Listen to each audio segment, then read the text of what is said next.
ಯಾಕೆ ಇನ್ವ್ಯಾಲಿಡ್ ಆದವು ಅಂತಂದರೆ, ರಾಜೇಗೌಡನಿಗೆ ಬಿದ್ದಿದ್ದಂತೆ 255 ಮತಗಳು ಅದರಲ್ಲಿ ವ್ಯವಸ್ಥಿತವಾಗಿ ತಿದ್ದಲಾಗಿದೆ. 250 ಮತಗಳನ್ನು ತಿದ್ದಲಾಗಿದೆ. ಯಾಕಂತಂದ್ರೆ ಒಂದು ಮಾರ್ಕ್ಗಿಂತ ಇನ್ನೊಂದು ಮಾರ್ಕ್ ಇದ್ರೆ ಅದನ್ನು ಇನ್ವ್ಯಾಲಿಡ್ ಅಂತ ಮಾಡ್ತಾರೆ.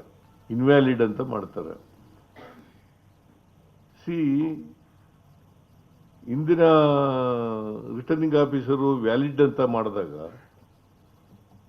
ಈಗ 255 ಮತಗಳನ್ನು ಇನ್ವ್ಯಾಲಿಡ್ ಅಂತ ಮಾಡಿದಾಗ ಬೇರೆ ಒಂದು ಮಾರ್ಕ್ ಇದೆ, ತಿದ್ದಿದ್ದಾರೆ ಅಂತೇಳಿ ಇದು ನಾಟ್ ಓನ್ಲಿ ವೋಟ್ ಚೋರಿ, ಇದು ವೋಟ್ ಡಕಾಯಿತಿ. ಇದಾದ್ಮೇಲೆ ಯಾಕಂದ್ರೆ ಜೀವರಾಜ 201ರಲ್ಲಿ ಸೋತಿದವರು, ಮರು ಎಣಿಕೆ ಆದಮೇಲೆ 52 ಮತಗಳು ಜಾಸ್ತಿ ಬರ್ತವೆ. ನಾನು 52 ಮತಗಳು ಜಾಸ್ತಿ ಜೀವರಾಜನಿಗೆ ಬರ್ತವೆ. ನಾನು ಅಧಿಕಾರಿಗಳ ಜೊತೆ ಮಾತಾಡಿದೆ, ಮತ್ತೆ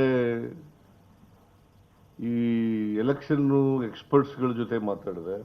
ನನಗೆ ಗೊತ್ತಾದ ಏನಪ್ಪಾ ಅಂತಂದ್ರೆ, ಈ ಸಾಮಾನ್ಯವಾಗಿ ಎಣಿಕೆ ಆದಮೇಲೆ ಎಲ್ಲ ದಾಖಲಾತಿಗಳನ್ನೆಲ್ಲ ಒಂದು ಟ್ರಂಕ್ನಲ್ಲಿ ಇಟ್ಟು ಕಳಿಸ್ತಾರೆ ಅವರ ಕೆಳ ಅಧಿಕಾರಿಗಳು.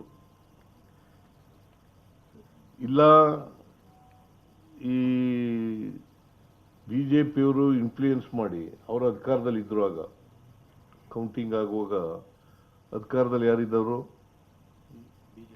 ಬಿಜೆಪಿ. ಅವ್ರದೇ ಸರ್ಕಾರ ಇತ್ತು, ಕೇಂದ್ರದಲ್ಲೂ ಸರ್ಕಾರ ಇತ್ತು, ಇಲ್ಲೂ ಸರ್ಕಾರ ಇತ್ತು. ಡಬಲ್ ಇಂಜಿನ್ ಸರ್ಕಾರ ಅವ್ರು ಹೇಳೋ ಪ್ರಕಾರ. ಸೊ ಅದರಿಂದ ಬಿಜೆಪಿಯವರು ಸಿಬ್ಬಂದಿ ಮೂಲಕ ಯಾರು ತಗೊಬರ್ತಾರೆ ಟ್ರಂಕ್ಗಳನ್ನು, ಅವ್ರ ಮೂಲಕ ತಿದ್ದಿರ್ತಕ್ಕಂಥದ್ದು ಖಚಿತ ಆಗಿದೆ.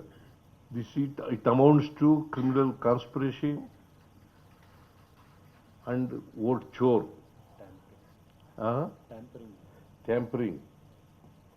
ಟ್ಯಾಂಪರಿಂಗ್. ರಾಜೇಗೌಡರಿಗೆ 3ನೇ ಸುತ್ತಿನಲ್ಲಿ ಲಭಿಸಿದ್ದ 170 ಅಂಚೆ ಮತಗಳು, ಬೇರೆ ಅಭ್ಯರ್ಥಿಗಳು ಇದ್ದಾರಲ್ಲ 12 ಜನ ಒಟ್ಟು ಕ್ಯಾಂಡಿಡೇಟ್ ಆಗಿದ್ದವರು. ಆಗ ಇವರಿಬ್ಬರು ರಾಜೇಗೌಡ ಮತ್ತು ಜೀವರಾಜ್ ಇವರಿಬ್ಬರು main candidate. BJP Congress candidate Rajegowda, BJP candidate Jeevaraj, ಮತ್ತೆ JDS ಕ್ಯಾಂಡಿಡೇಟು ಕೂಡ ಇದ್ದರು. ಅದಲ್ಲದೆ ಇನ್ನು 3 ಜನ ಬಿಟ್ಟರೆ ಇನ್ನು 9 ಜನ ಇಂಡಿಪೆಂಡೆನ್ಸ್ ಇದ್ದರು. 170 ಮತಗಳು ಕೂಡ 3ನೇ ರೌಂಡ್ನಲ್ಲಿ ಬಂದಿತ್ತಲ್ಲ ರಾಜೇಗೌಡನಿಗೆ, ಅವಷ್ಟು ಕೂಡ ಇನ್ವ್ಯಾಲಿಡ್ ಆಗಿದ್ದಾವೆ.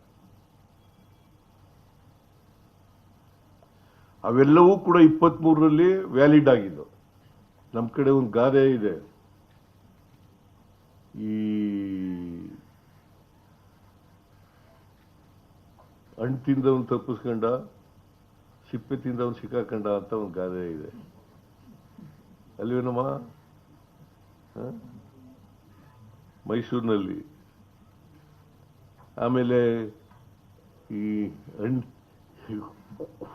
ಕೋತಿ ಬಾಯಿಗೆ ಎಲ್ಲ ತಿಂದ್ಬಿಟ್ಟು ಆಮೇಲೆ ಮೇಕೆ ಬಾಯಿಗೂ ಹೊಸದು. ಹಾಗೆ ಇವರು ಬಿಜೆಪಿಯವರು ಮಾಡಿರ್ತಕ್ಕಂಥ ಕೆಲಸ. ಇದಲ್ಲದೆ ಇದನ್ನ ಡಿಫೆಂಡ್ ಮಾಡ್ಕೊಂಡಿರೋರು ಜೋಶಿಯವರು, ಕೇಂದ್ರದ ಮಂತ್ರಿ. ಆಮೇಲೆ ಇನ್ನೊಬ್ರು ಹೆಣ್ಮಗಳವರು, ಅವರ ಹೆಸರು ಶೋಭಾ ಕರಂದ್ಲಾಜೆ, ಆಮೇಲೆ ಅಶೋಕ, ವಿರೋಧ ಪಕ್ಷದ ನಾಯಕರು. ನಮ್ಮ ಪಾರ್ಟಿಯಿಂದ ಸುಧೀರ್ ಕುಮಾರ್ ಸೈನ್ ಹಾಕಿದ್ದಾರೆ, ಅವರು ಏಜೆಂಟ್ ಆಗಿದ್ದರು, ಬಿಜೆಪಿಯ ಏಜೆಂಟ್. ಆಮೇಲೆ JDSನ ಸುಧಾಕರ್ ಶೆಟ್ಟಿ ಅಂತ ಅವರು ಕ್ಯಾಂಡಿಡೇಟ್ ಆಗಿದ್ದವರು, JDSನ ಕ್ಯಾಂಡಿಡೇಟ್ ಪರವಾಗಿ ಏಜೆಂಟು. ಮತ್ತೆ ಉಳಿದ ಅಭ್ಯರ್ಥಿಗಳ ಸೈನು ಮಾಡಿದ್ದಾರೆ.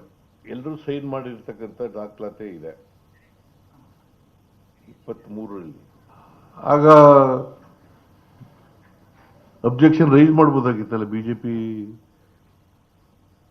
ಏಜೆಂಟು ಅಥವಾ ಬೇರೆ JDS ಏಜೆಂಟು ಅಥವಾ ಇಂಡಿಪೆಂಡೆನ್ಸ್ ಏಜೆಂಟ್ಗಳು, ಅವಾಗ ಯಾರು ಮಾಡಲಿಲ್ಲ. ಇನ್ವ್ಯಾಲಿಡ್ ಆಗಿದ್ರೆ, ಮಾರ್ಕ್ ಇದ್ರೆ ಆಗಲೇ ಮಾಡ್ಬೋದಾಗಿತ್ತಲ್ಲ, ಯಾಕೆ ಮಾಡಲಿಲ್ಲ? ಅದರಿಂದ ಸಬ್ಸಿಕ್ವೆಂಟ್ ಆಗಿ ಮರು ಎಣಿಕೆಯಲ್ಲಿ ಇನ್ವ್ಯಾಲಿಡ್ ಅಂತ ಮಾಡಿರ್ತಕ್ಕಂಥದ್ದು, ಅದು ಅವತ್ತೇ ಕೌಂಟಿಂಗ್ ದಿನನೇ ಬಿಜೆಪಿಯವರು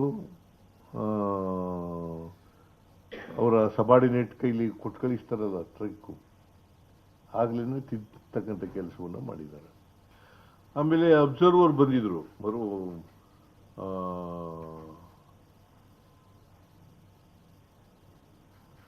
ಈ ಮರು ಎಣಿಕೆ ಮಾಡಿದ್ರಲ್ಲ, ಆಗ ಅಬ್ಸರ್ವರ್, ಸೆಂಟ್ರಲ್ ಅಬ್ಸರ್ವರ್ ಇತ್ತು. ನನಗಿರ್ತಕ್ಕಂಥ ಮಾಹಿತಿ ಪ್ರಕಾರ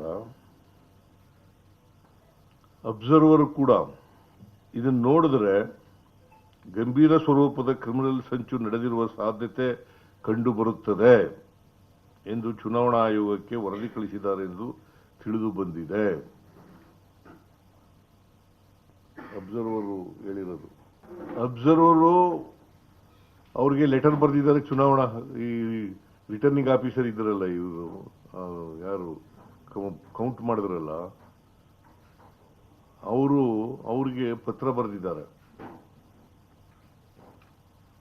ಅಂತ ನನಗೆ ಇರೋ ಇನ್ಫಾರ್ಮೇಶನ್.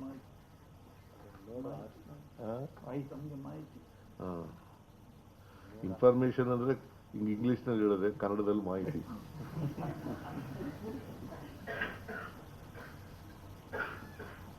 ನೋಡಿ ಆದ್ಮೇಲೆ ರಿಸಲ್ಟ್ ಅನೌನ್ಸ್ ಮಾಡಿ. ಅಟ್ಲೀಸ್ಟು ಏನ್ ಮಾಡಬೇಕಾಗಿತ್ತು ಅಂತಂದ್ರೆ, ರಿಟರ್ನಿಂಗ್ ಆಫೀಸರು ಕೋರ್ಟ್ಗೆ ಮಾಡಬೇಕಾಗಿತ್ತು. ಇದು ಮಾರ್ಕ್ ಇರುವಾಗ ಕೋರ್ಟ್ಗೆ ಪ್ರೊಡ್ಯೂಸ್ ಮಾಡಬೇಕಾಗಿತ್ತು. Let the court decides and give the direction ಅಂತ ಮಾಡಬೇಕಾಗಿತ್ತು. ಅದನ್ನ ಬಿಟ್ಟು ಡಿಕ್ಲೇರ್ ಮಾಡಿಬಿಟ್ಟಿದ್ದಾರೆ.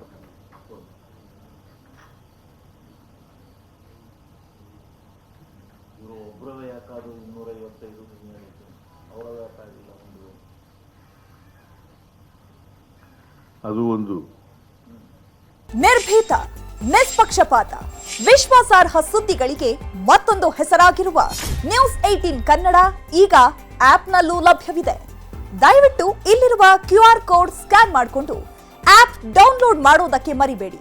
ನಿಮ್ಮ ಬೆಂಬಲ ಹೀಗೆ ಸದಾ ನಮ್ಮೊಂದಿಗಿರಲಿ. ಧನ್ಯವಾದ.